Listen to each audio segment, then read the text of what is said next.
Hello दोस्तों, स्वागत है आपका अपने ही यूट्यूब चैनल किस्से कहानियों की ऑडियो लाइब्रेरी पर।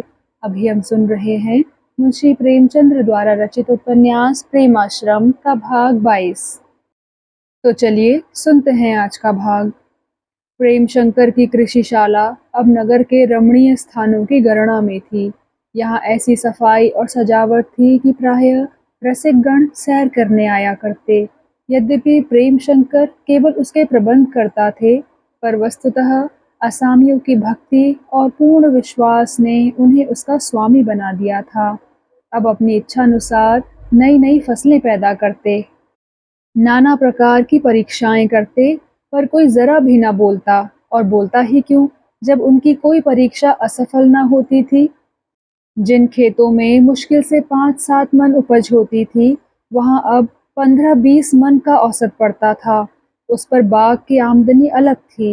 इन्हीं 4 सालों में कलमी आम, बेर, नारंगी आदि पेड़ों में फल लगने शुरू हो गए थे। शाक भाजी की पैदावार घाटे में थी। प्रेमशंकर में व्यावसायिक संकीर्णता छू तक न गई थी। जो सज्जन यहाँ आ जाते, उन्हें फल फूलों की डाली अवश्य भेंट की जाती थी। प्रेमशंकर की देखा देखी हाजीपुर वालों ने भी अपने जीवन का कुछ ऐसा डौल कर लिया था कि उनकी सारी आवश्यकताएं उसी बगीचे से पूरी हो जाती थी। भूमि का 8वां भाग कपास के लिए अलग कर दिया गया था। अन्य प्रांतों से उत्तम बीज मंगाकर बोए गए थे। गांव के लोग स्वयं सूत काट लेते थे और गांव का ही कोरी उसके कपड़े बुन देता था। नाम उसका मस्ता था। पहले वह जुआ खेला करता था और कई बार चोरी में पकड़ा गया था, लेकिन अब अपने श्रम से गांव में भले आदमियों में गिना जाता था। प्रेमशंकर के उद्योग से आसपास के गांव में भी कपास की खेती होने लगी थी और कितने ही कोरियों और जुलाहों के उजड़े हुए घर आबाद हो गए थे। देहातों के मुकदमेबाज जमींदार और किसान बहुधा इसी जगह ठहरा करते थे। यहाँ उन्हें ईंधन, शाक भाजी, नमक तेल के लिए पैसे न खर्च करने पड़ते थे। प्रेमशंकर उनसे खूब बातें करते और उन्हें अपने बगीचे की सैर कराते। साधु संतों का तो मानो अखाड़ा ही था। 2-4 मूर्तियां नित्य ही पड़ी रहती थी। न जाने उस भूमि में क्या बरकत थी कि इतनी आतिथ्य सेवा करने पर भी किसी पदार्थ की कमी न थी। हाजीपुर वाले तो उन्हें देवता समझते थे और अपने भाग्य को सराहते थे कि ऐसे पुण्यात्मा ने हमें उबारने के लिए यहाँ निवास किया। उनके सदैव उदार सरल स्वभाव ने मस्ताखोरी के अतिरिक्त गांव के कई कुचरित्र मनुष्यों का उद्धार कर दिया था। भोला अहीर, जिसके मारे खलिहान में अनाज न बचता था, दमड़ी पासी, जिसका पेशा ही लठैती था, अब गांव के सबसे मेहनती और ईमानदार किसान थे। प्रेमशंकर अक्सर कृषकों की आर्थिक दुरावस्था पर विचार किया करते थे।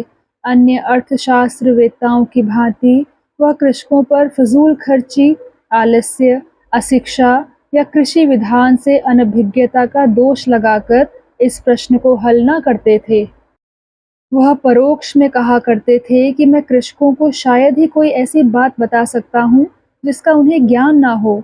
परिश्रमी तो इनसे अधिक कोई संसार में ना होगा। मितव्ययिता में, आत्मसंयम में, गृह प्रबंध में वे निपुण हैं। उनकी दरिद्रता का उत्तरदायित्व उन पर नहीं, बल्कि उन परिस्थितियों पर है जिनके अधीन उनका जीवन व्यतीत होता है। और यह परिस्थितियाँ क्या हैं? आपस की फूट, स्वार्थपरता और एक ऐसी संस्था का विकास जो उनके पाँव की बेड़ी बनी हुई है। लेकिन जरा और विचार कीजिए तो यह तीनों कहानियाँ एक ही शाखा से फूटी हुई प्रतीत होंगी। और यह वही संस्था है जिसका अस्तित्व कृषकों के रक्त पर अवलंबित है। आपस में विरोध क्यों है? दुरावस्थाओं के कारण, जिनकी इस वर्तमान शासन ने सृष्टि की है। परस्पर प्रेम और विश्वास क्यों नहीं है? इसलिए कि यह शासन इन सद्भावों को अपने लिए घातक समझता है और उन्हें पनपने नहीं देता। इस परस्पर विरोध का सबसे दुखजनक फल क्या है? भूमि का क्रमशः अत्यंत अल्प भागों में विभाजित हो जाना और उसके लगान की अपरिमित वृद्धि। प्रेमशंकर इस शासन के सुधार को तो मानव शक्ति से परे समझते थे। लेकिन भूमि के बंटवारे का रोकना उन्हें साध्य जान पड़ता था। और यद्यपि किसी आंदोलन में अगुवा बनना उन्हें पसंद न था, किंतु इस विषय में वह इतने उत्सुक थे कि समाचार पत्रों में अपने मंतव्यों को प्रकट करने से न रुक सके। इससे उनका उद्देश्य केवल यह था कि कोई मुझसे अधिक अनुभवशील, कुशल और प्रतिभाशाली व्यक्ति इस प्रश्न को अपने हाथ में ले ले। एक दिन वह कई सहृदय मित्रों के साथ बैठे हुए इसी विषय पर बातचीत कर रहे थे कि एक सज्जन ने कहा, यदि आपका विचार है कि प्रथा कानून से बंद की जा सकती है, तो आपकी भ्रांति है। इस विष युक्त पौधे की जड़ें मनुष्य के हृदय में हैं, और जब तक इसे हृदय से खोद कर ना निकालिएगा, यह इसी प्रकार फलता फूलता रहेगा। प्रेमशंकर बोले, कानून में कुछ न कुछ सुधार तो हो ही सकता है। इस पर उन महाशयों ने जोर देकर कहा, कदापि नहीं, बल्कि स्वार्थ प्रत्यक्ष रूप से स्फुटित होने का अवसर ना पाकर और भी भयंकर रूप धारण कर लेगा। इस पर एक किसान जो बंटवारे की दरख्वास्त करके कचहरी से लौटा था और आज यहीं ठहरा हुआ था, बोल उठा, कहूँ कुछ ना होई, हम तो आपे लोगन के पीछे पीछे चलित हैं। जब आपे लोगन में भाई भाई में निभाह नाय हो सकत है, तो हमार कस होई। आपका नारायण सब कुछ दिए है, मुदा आपे अपने भाई से अलग रहत हो। ये उच्छृंखल शब्द प्रेमशंकर के हृदय में तीर के समान चुभ गए। सिर झुका लिया, मुखश्री मलिन हो गई। मित्रों ने कृषक की ओर तिरस्कारपूर्ण नेत्रों से देखा। यह एक जगत व्यापार था। यहाँ व्यक्तियों को खींचना नितांत न्याय विरुद्ध था, पर वह अक्खड़ देहाती सभ्यता के रहस्यों को क्या जाने। मुंह में जो बात आई कह डाली। एक महाशय ने कहा, निरे गवार हो, जरा भी तमीज नहीं। दूसरे महाशय बोले, अगर इतना ही ज्ञान होता तो देहाती क्यों कहलाते। न अवसर का ध्यान, न औचित्य का विचार, जो कुछ ऊटपटांग मुंह में आया बक डाला। बेचारे किसान को अब मालूम हुआ कि मुंह से कोई अनुचित बात निकल गई। लज्जित होकर बोला, साहब मैं गंवार मनई, ई सब फेर फार का जानो, जौन कछु भूल चूक हो गई होए, माफ कीन जाए। प्रेमशंकर बोले, नहीं नहीं, तुमने कोई अनुचित बात नहीं कही। मेरे लिए इस स्पष्ट कथन की आवश्यकता थी। तुमने अच्छी शिक्षा दे दी। कोई संदेह नहीं कि शिक्षित जनों में भी विरोध और वैमनस्य का उतना ही प्रकोप है जितना अशिक्षित लोगों में है, और मैं इस विषय में दोषी हूँ। मुझे किसी को समझाने का अधिकार नहीं है। मित्रगण कुछ देर तक और बैठे रहे, लेकिन प्रेमशंकर कुछ ऐसे दब गए कि फिर जबान ही न खुली। अंत में सब एक एक करके चले गए। सूर्यास्त हो रहा था। प्रेमशंकर घोर चिंता की दशा में अपने झोपड़े के सामने टहल रहे थे। उनके सामने अब यह समस्या थी कि ज्ञान शंकर से कैसे मेल हो। वह जितना ही विचार करते उतना ही अपने को दोषी पाते थे। यह सब मेरी ही करनी है। जब असामियों से उनकी लड़ाई ठनी हुई थी, तो मुझे उचित नहीं था कि असामियों का पक्ष ग्रहण करता। माना कि ज्ञान शंकर का अत्याचार था। ऐसी दशा में मुझे अलग रहना चाहिए था, या उन्हें भ्रातृव्रत समझाना चाहिए था। यह तो मुझसे ना हुआ, उल्टे उन्हीं से लड़ बैठा। माना कि उनके और मेरे सिद्धांतों में घोर अंतर है, लेकिन सिद्धांत विरोध परस्पर भ्रातृ प्रेम को क्यों दूषित करे। यह भी माना कि जब से मैं आया हूँ, उन्होंने मेरी अवहेलना ही की है। यहाँ तक कि मुझे पत्नी प्रेम से भी वंचित कर दिया, पर मैंने भी तो कभी उनसे मिले रहने की, उनसे कटु व्यवहार को भूल जाने की, उनकी अप्रिय बातों को सह लेने की चेष्टा नहीं की। वह मुझसे एक अंगुल खसके तो मैं उनसे हाथ भर हट गया। सिद्धांत प्रियता का यह आशय नहीं है कि आत्मीय जनों से विरोध कर लिया जाए। सिद्धांतों को मनुष्य से अधिक मान्य समझना अक्षम्य है। उनके हृदय को अपनी तरफ से साफ करने का यह अच्छा अवसर है। संध्या हो गई थी। ज्ञान शंकर अपने सुरम्य बंगले के सामने मौलवी इजाद हुसैन के साथ बैठे बातें कर रहे थे। मौलवी साहब ने सरकारी नौकरी में मनोनुकूल सफलता न देख इस्तीफा दे दिया था और कुछ दिनों से जाति सेवा में लीन हो गए थे। उन्होंने अंजुमन इत्तेहाद नाम की एक संस्था खोल ली थी, जिसका उद्देश्य हिंदू मुसलमानों में परस्पर प्रेम और मैत्री बढ़ाना था। यह संस्था चंदे से चलती थी और इसी हेतु से सैयद साहब यहाँ पधारे थे। ज्ञान शंकर ने कहा, मुझे दिन दिन तजुर्बा हो रहा है कि जमींदारी करने के लिए बड़ी सख्ती की ज़रूरत है। जमींदार नज़र नजराना, हरी बेगार, डांड बांध सब कुछ छोड़ सकता है, लेकिन लगान तो नहीं छोड़ सकता है। वह भी अब बगैर अदालती कार्रवाई के नहीं वसूल होता। इजाद हुसैन ने कहा, जनाब बजा फरमाते हैं, लेकिन गुलाम ने ऐसे रईसों को भी देखा है जो कभी अदालत के दरवाजे तक ना गए। जहाँ किसी आसामी ने सरकशी की उसकी मरम्मत कर दी और लुत्फ की कभी डंडे या हंटर से काम नहीं लिया। गर्मी में झुलसती हुई धूप और जाड़े में बर्फ का सा ठंडा पानी, बस इसी लटके से उनकी सारी मालगुजारी वसूल हो जाती है।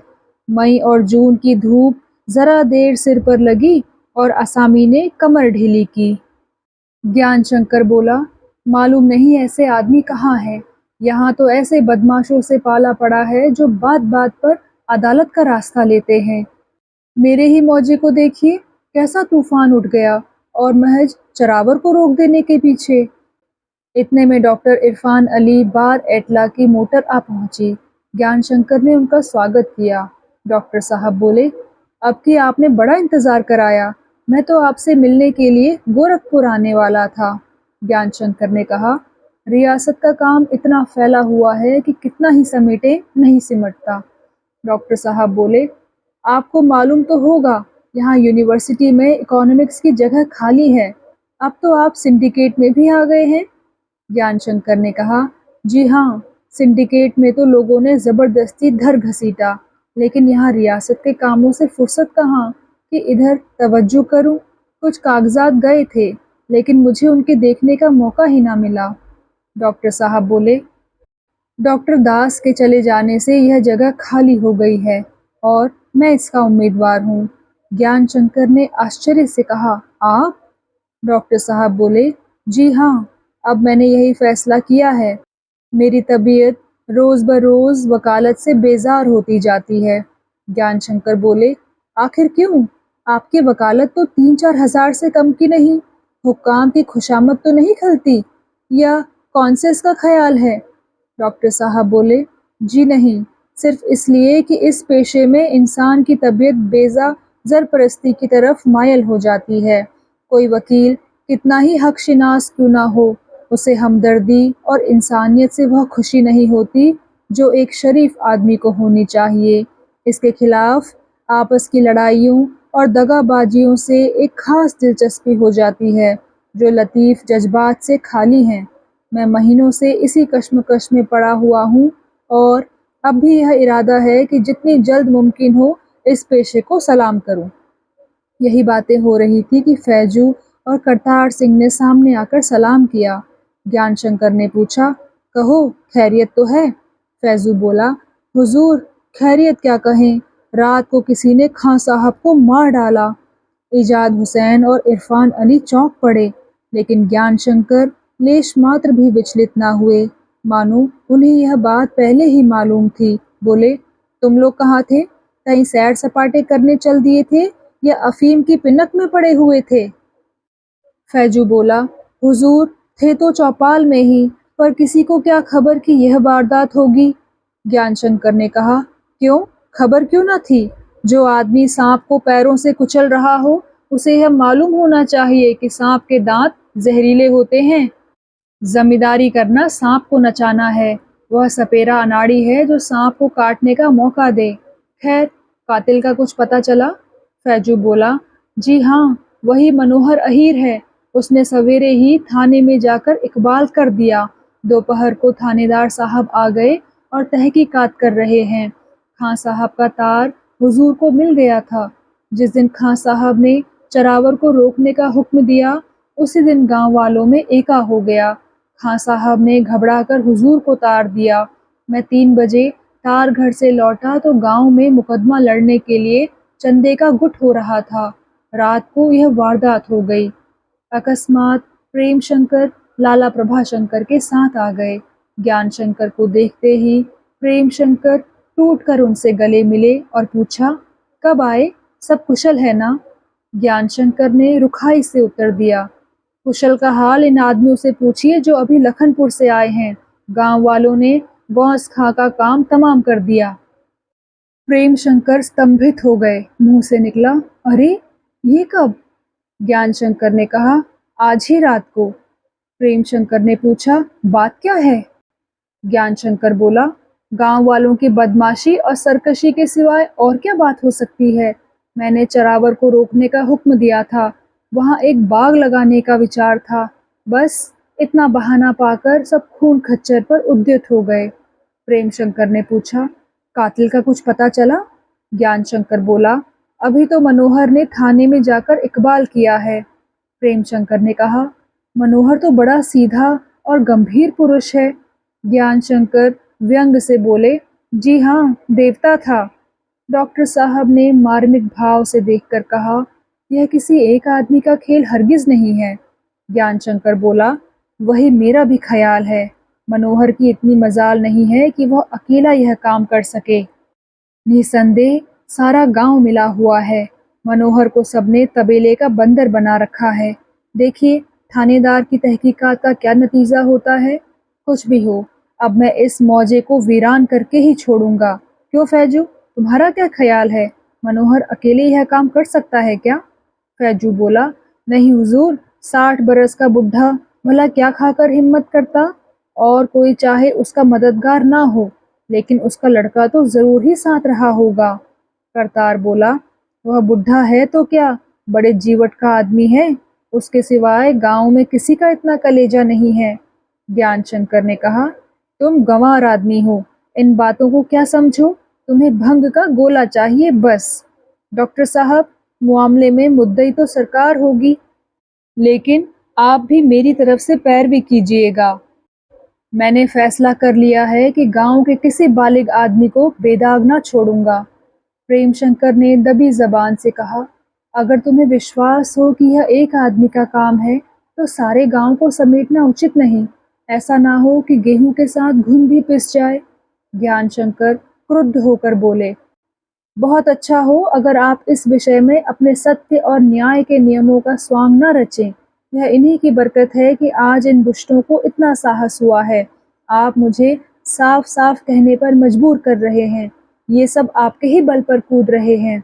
आपने प्रत्येक अवसर पर मेरे विपक्ष में उनकी सहायता की है, उनसे भाईचारा किया है और उनके सिर पर हाथ रखने के लिए हमेशा तैयार रहते हैं। आपके इसी भ्रातृभाव ने उनके सिर फिरा दिए। मेरा भय उनके दिल से जाता रहा। आपके सिद्धांतों और विचारों का मैं आदर करता हूँ, लेकिन आप कड़वी नीम को दूध से सींच रहे हैं और आशा करते हैं कि मीठे फल लगेंगे। ऐसे कुपात्रों के साथ ऊंचे नियमों का व्यवहार करना दीवाने के हाथ में मशाल दे देना है। प्रेमशंकर ने फिर जबान न खोली और ना ही सिर उठाया। लाला प्रभाशंकर को ये बातें बुरी लगी कि वह तुरंत उठकर चले गए, लेकिन प्रेमशंकर आत्म परीक्षा में मौन मूर्तिवत बैठे रहे। दीन देहातियों के साथ साधारण सज्जनता का बर्ताव करने का परिणाम ऐसा भयंकर होगा, यह एक बिल्कुल नया अनुभव था। केवल एक आदमी की जान ही नहीं गई, वरन और भी कितने ही प्राणों के बलिदान होने की आशंका थी। भगवान उन गरीबों पर दया करो। मैंने सच्चे हृदय से उनकी सेवा नहीं की। द्वेष का भाव मुझे प्रेरित करता रहा। मैं ज्ञान शंकर को नीचा दिखाना चाहता था। यह समस्या उसी द्वेष भाव का दंड है। क्या एक लखनपुर ही अपने जमींदार के अत्याचार से पीड़ित था? ऐसा कौन सा इलाका है जो जमींदार के हाथों रक्त के आंसू न बहा रहा हो? तो लखनपुर वालों के ही प्रति मेरी इतनी सहानुभूति क्यों प्रचंड हो गई? और फिर ऐसे अत्याचार क्या इससे पहले ना होते थे? यह तो आए दिन ही होता रहता था, लेकिन कभी असामियों को चू करने की हिम्मत ना पड़ती थी। इस बार वह क्यों मार काट पर उद्यत हो गए? इन शंकाओं का उन्हें एक ही उत्तर मिलता था, और वही उस उत्तरदायित्व के भार को और गुरुतर बना देता था। हाय, मैंने कितने प्राणों को अपनी ईर्ष्याग्नि के कुंड में झोंक दिया। अब मेरा कर्तव्य क्या है? क्या यह आग लगाकर दूर से खड़ा तमाशा देखूं? यह सर्वथा निंद्य है। अब तो इन अभागों की यथा योग्य सहायता करनी ही पड़ेगी। चाहे ज्ञान शंकर को कितना ही बुरा लगे। इसके सिवाय मेरे लिए कोई दूसरा मार्ग नहीं है।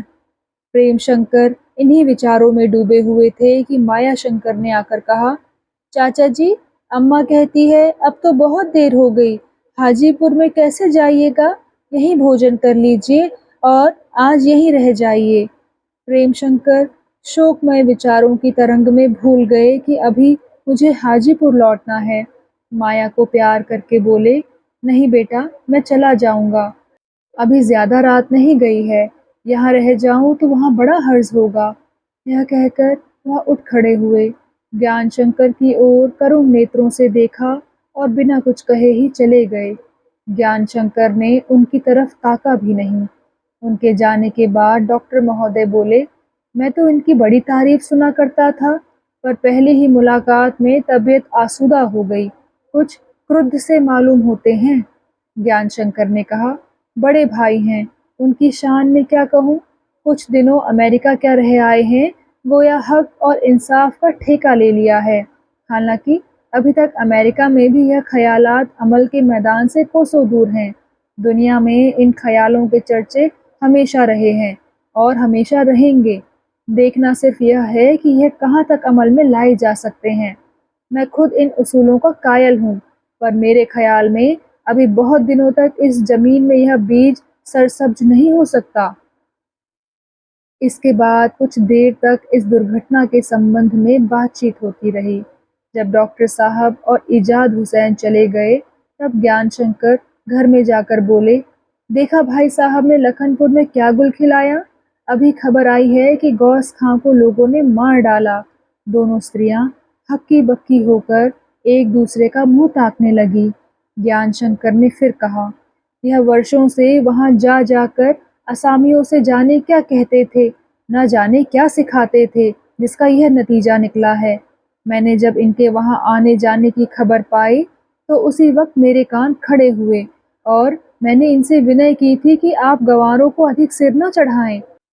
उन्होंने मुझे वचन भी दिया था कि उनसे कोई संबंध ना रखूंगा, लेकिन अपने आगे किसी को कुछ समझते ही नहीं। मुझे भय है कि कहीं इस मामले में वह भी ना फंस जाएं। पुलिस वाले एक ही कट्टर होते हैं, वह किसी न किसी मोटे आसामी को जरूर फांसेंगे। गांव वालों पर जरा सख्ती की कि सब खुल पड़ेंगे और सारा अपराध भाई साहब के सिर डाल देंगे। श्रद्धा ने ज्ञान शंकर की ओर कातर नजरों से देखा और सिर झुका लिया। अपने मन के भावों को प्रकट ना कर सकी। विद्या ने कहा, तुम जरा थानेदार के पास क्यों नहीं चले जाते, जैसे बने उन्हें राजी कर लो। ज्ञान शंकर ने कहा, हाँ, कुछ ना कुछ तो करना ही पड़ेगा, लेकिन एक छोटे आदमी की खुशामद करना, उसके नखरे उठाना कितने अपमान की बात है। भाई साहब को ऐसा ना समझता था। श्रद्धा ने सिर झुकाए हुए सरोष स्वर में कहा, पुलिस वाले उन पर जो अपराध लगाएं, वह ऐसे आदमी नहीं हैं कि गांव वालों को बहकाते फिरें। बल्कि अगर गांव वालों की नीयत उन्हें पहले मालूम हो जाती तो यह नौबत ही ना आती।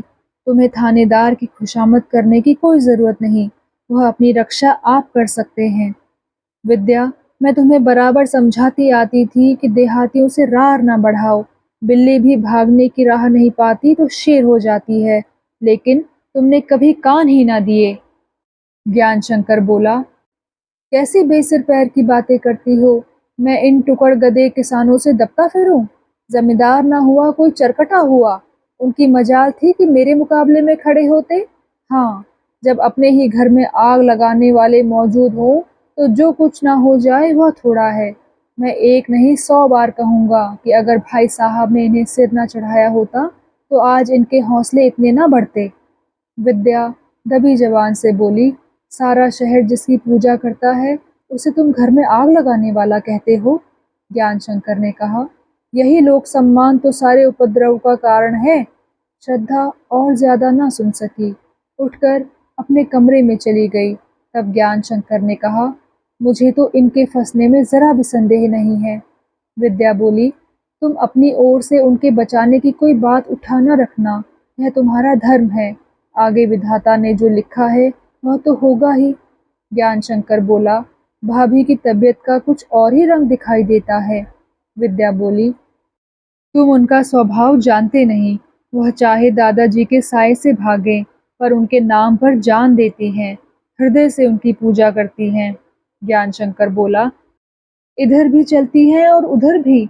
विद्या बोली, इधर लोक लाज से चलती हैं, हृदय तो उधर ही है।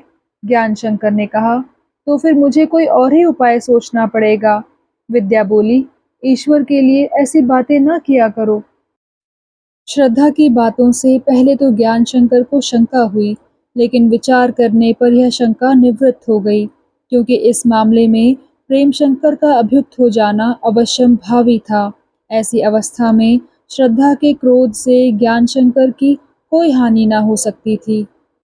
ज्ञानशंकर ने निश्चय किया कि इस विषय में मुझे हाथ पैर हिलाने की कोई जरूरत नहीं है। सारी व्यवस्था मेरे इच्छानुकूल है। थानेदार स्वार्थवश इस मामले को बढ़ाएगा, सारे गांव को फंसाने की चेष्टा करेगा और उसका सफल होना असंदिग्ध है। गांव में कितना ही एका हो, पर कोई ना कोई मुखबिर निकल ही आएगा। थानेदार ने लखनपुर के जमींदारी दफ्तर की जांच पड़ताल अवश्य ही की होगी। वहाँ मेरे ऐसे 2-4 पत्र अवश्य ही निकल आएंगे, जिनसे गांव वालों के साथ भाई साहब की सहानुभूति और सदिच्छा सिद्ध हो सके। मैंने अपने कई पत्रों में गौस खां को लिखा है कि भाई साहब का यह व्यवहार मुझे पसंद नहीं। हाँ, एक बात हो सकती है, संभव है कि गांव वाले रिश्वत देकर अपना गला छुड़ा लें और थानेदार अकेले मनोहर का चालान करे, लेकिन ऐसे संगीन मामले में थानेदार को इतना साहस नहीं हो सकता। वह यथासाध्य इस घटना को महत्वपूर्ण सिद्ध करेगा। भाई साहब से अधिकारी वर्ग उनके निर्भय लोकवाद के कारण पहले से ही बदगुमान हो रहा है। सब इंस्पेक्टर उन्हें इस षड्यंत्र का प्रेरक साबित करके अपना रंग जरूर जमाएगा। अभियोग सफल हो गया तो उसकी तरक्की भी होगी, पारितोषिक भी मिलेगा। गांव वाले कोई बड़ी रकम देने की सामर्थ्य नहीं रखते और थानेदार छोटी रकम के लिए अपनी आशाओं को मिट्टी में न मिलाएगा। बंधु विरोध का विचार मिथ्या है। संसार में सब अपने लिए जीते और मरते हैं। भावुकता के फेर में पड़कर अपने पैरों में कुल्हाड़ी मारना हास्यजनक है। ज्ञानशंकर का अनुमान अक्षरशः सत्य निकला। लखनपुर के प्रायः सभी बालिग आदमियों का चालान हुआ। विशेषण शाह को टैक्स की धमकी ने भेदिया बना दिया। जमींदारी दफ्तर का भी निरीक्षण हुआ। 1 सप्ताह पीछे हाजीपुर में प्रेमशंकर की खाना तलाशी हुई और वह हिरासत में ले लिए गए। संध्या का समय था। ज्ञानशंकर मुन्नू को साथ लिए हवा खाने जा रहे थे कि डॉक्टर इरफान ने यह समाचार कहा। ज्ञानशंकर के रोए खड़े हो गए और आंखों में आंसू भर आए। एक क्षण के लिए बंधु प्रेम ने क्षुद्र भावों को दबा दिया, लेकिन ज्यों ही जमानत का प्रश्न सामने आया, यह आवेग शांत हो गया। घर में खबर हुई तो कोहराम मच गया। श्रद्धा मूर्छित हो गई। बड़ी बहू तसल्ली देने आई। मुन्नू भी भीतर चला गया और माँ की गोद में सिर रखकर फूट फूट कर रोने लगा। प्रेमशंकर शहर से कुछ ऐसे अलग रहते थे कि उनका शहर के बड़े लोगों से परिचय बहुत कम था। वह रईसों से बहुत कम मिलते थे। कुछ विद्वजनों ने पत्रों में कृषि संबंधी लेख अवश्य देखे थे और उनकी योग्यता के कायल थे, किंतु उन्हें झक्की समझते थे। उनके सच्चे शुभचिंतकों में अधिकांश कॉलेज के युवक, दफ्तरों के कर्मचारी या देहातों के लोग थे। उनके हिरासत में आने की खबर पाते ही हजारों आदमी एकत्र हो गए और प्रेमशंकर के पीछे पीछे पुलिस स्टेशन तक गए, लेकिन उनमें कोई भी ऐसा ना था जो जमानत देने का प्रयत्न कर सकता। लाला प्रभाशंकर ने सुना तो उन्मत्त की भांति दौड़े हुए ज्ञानशंकर के पास जाकर बोले, बेटा, तुमने सुना ही होगा, कुल मर्यादा मिट्टी में मिल गई। फिर रोकर बोले, भैया की आत्मा को इस समय कितना दुख हो रहा होगा। जिस मान प्रतिष्ठा के लिए हमने जायदाद बर्बाद कर दी, वह आज नष्ट हो गई। हाय! भैया जीवन पर्यंत कभी अदालत के द्वार पर नहीं गए। घर में चोरियां हुई, लेकिन कभी थाने में इत्तला तक ना की कि तहकीकात होगी और पुलिस दरवाजे पर आएगी। आज उन्हीं का प्रिय पुत्र। क्यों बेटा, जमानत ना होगी? ज्ञानशंकर इस कातर अधीरता पर रुष्ट होकर बोले, मामला हाकिमों की मर्जी पर है। प्रभाशंकर बोले, तो जाकर हाकिमों से मिलते क्यों नहीं? कुछ तुम्हें भी अपनी इज्जत की फिक्र है या नहीं? ज्ञानशंकर बोला, कहना बहुत आसान है, करना कठिन है। प्रभाशंकर बोले, अरे भैया कैसी बातें करते हो? यहाँ के हाकिमों में तुम्हारा कितना मान है? बड़े साहब तक तुम्हारी कितनी खातिर करते हैं। यह लोग किस दिन काम आएंगे? क्या इसके लिए कोई दूसरा अवसर आएगा? ज्ञानशंकर बोला, अगर आपका यह आशय है कि मैं जाकर हाकिमों की खुशामद करूं, उनसे रियायत की याचना करूं, तो यह मुझसे नहीं हो सकता। मैं उनके खोदे हुए गड्ढे में नहीं गिरना चाहता। मैं किस दावे पर उनकी जमानत कर सकता हूँ, जब मैं जानता हूँ कि वह अपनी टेक नहीं छोड़ेंगे और मुझे भी अपने साथ ले डूबेंगे। प्रभाशंकर ने लंबी सांस भरकर कहा, हे भगवान, ये भाई भाइयों का हाल है। मुझे मालूम न था कि तुम्हारा हृदय इतना कठोर है। तुम्हारा सगा भाई आफत में पड़ा है और तुम्हारा कलेजा जरा भी नहीं पसीजता। खैर, कोई चिंता नहीं।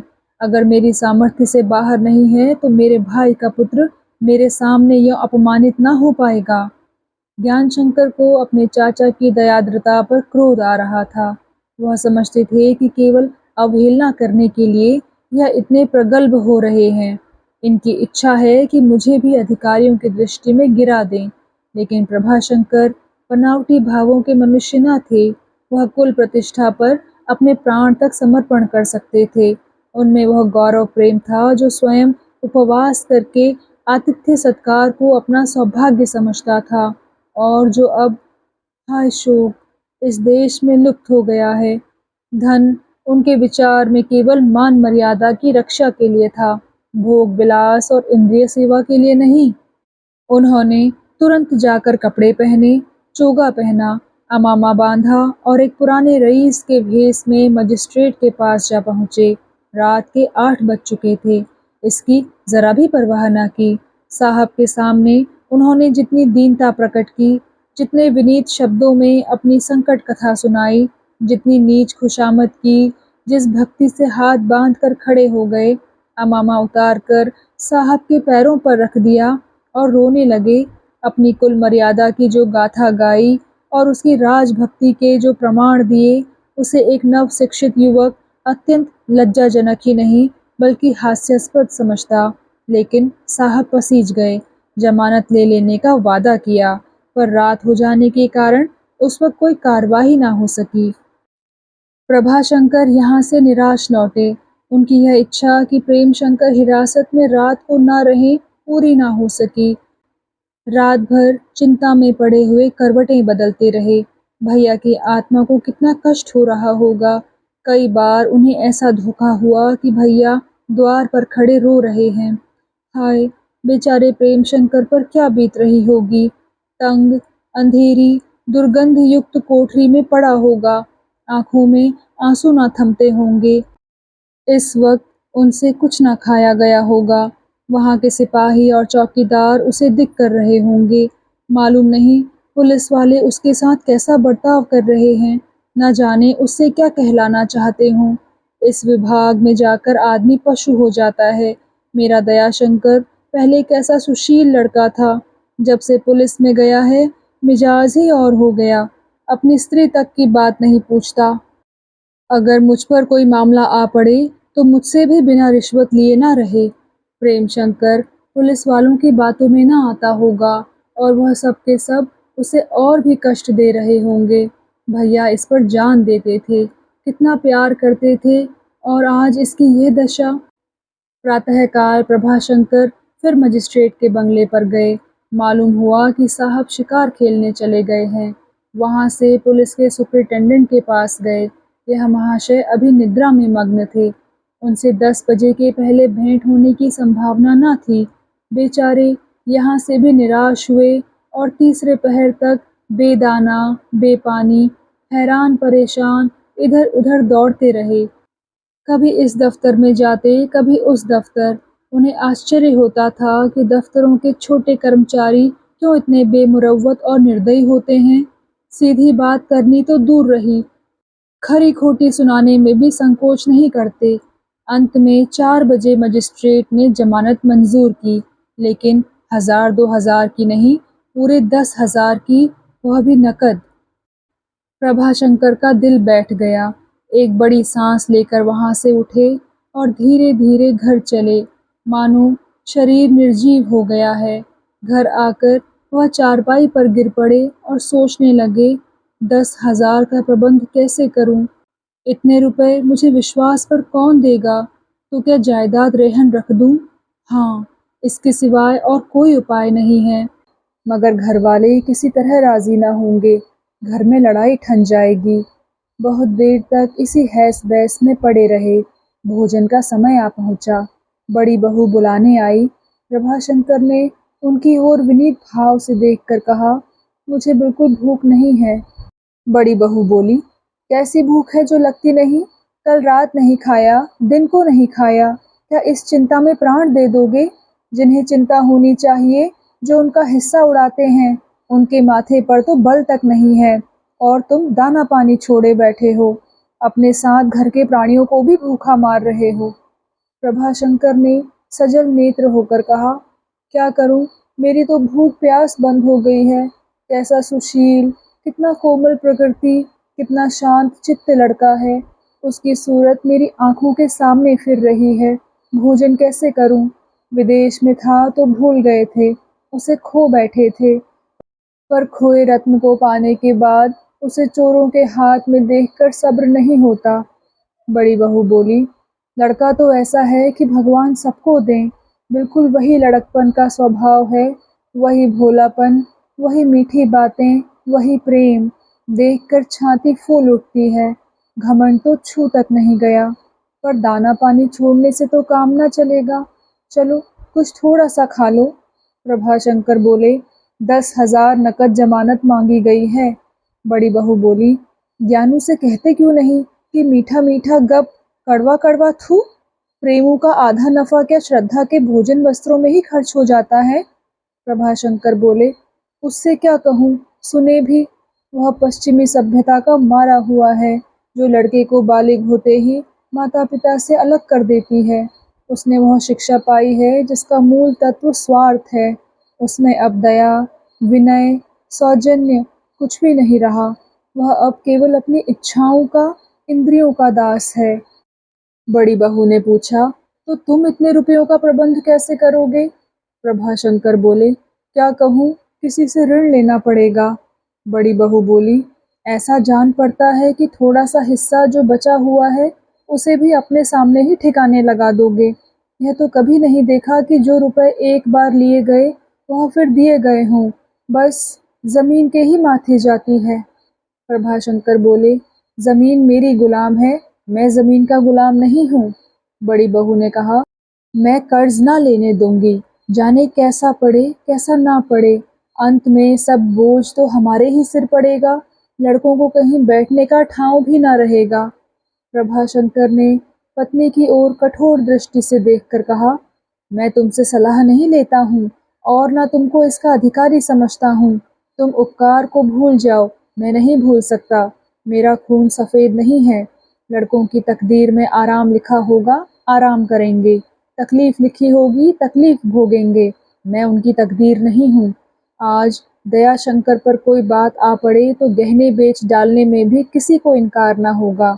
मैं प्रेमू को दयाशंकर से जौ भर भी कम नहीं समझता।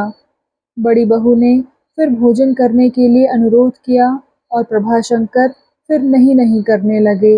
अंत में उसने कहा, आज कद्दू के कबाब बने हैं। मैं जानती कि तुम ना खाओगे तो क्यों बनवाती। प्रभाशंकर की उदासीनता लुप्त हो गई। उत्सुक होकर बोले, किसने बनाए हैं? बड़ी बहू बोली, बहू ने। प्रभाशंकर बोले, अच्छा तो थाली परसाओ। भूख तो नहीं है, पर 2-4 कौर खा ही लूंगा। भोजन के पश्चात प्रभाशंकर फिर उसी चिंता में मग्न हुए। रुपए कहाँ से लाएं? बेचारे प्रेम शंकर को आज फिर हिरासत में रात काटनी पड़ी। बड़ी बहू ने स्पष्ट शब्दों में कह दिया था कि मैं कर्ज ना लेने दूंगी, और यहाँ कर्ज के सिवाय और कोई तदबीर ही न थी। आज लाला जी फिर सारी रात जागते रहे।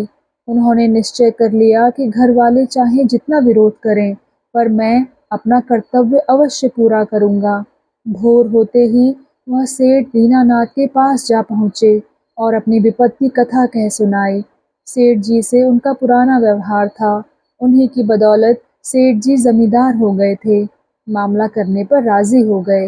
लिखा पढ़ी हुई और 10 बजते बजते प्रभाशंकर के हाथों में 10,000 की थैली आ गई। वह ऐसे प्रसन्न थे मानो कहीं पड़ा हुआ धन मिल गया हो। गदगद होकर बोले, सेठ जी, किन शब्दों में आपका धन्यवाद दूं? आपने मेरे कुल की मर्यादा रख ली। भैया की आत्मा स्वर्ग में आपका यश गाएगी। यहाँ से वह सीधे कचहरी गए और जमानत के रुपए दाखिल कर दिए। इस समय उनका हृदय ऐसा प्रफुल्लित था जैसे कोई बालक मेला देखने जा रहा हो। इस कल्पना से उनका कलेजा उछल पड़ता था कि भैया मेरी भक्ति पर कितने मुग्ध हो रहे होंगे। 11 बजे का समय था। मजिस्ट्रेट के इजलास पर लखनपुर के अभियुक्त हाथों में हथकड़ियां पहने खड़े थे। शहर के सहस्त्रों मनुष्य इन विचित्र जीवधारियों को देखने के लिए एकत्र हो गए थे। सभी मनोहर को एक निगाह देखने के लिए उत्सुक हो रहे थे। कोई उसे धिक्कारता था, कोई कहता था अच्छा किया, अत्याचारियों के साथ ऐसा ही करना चाहिए।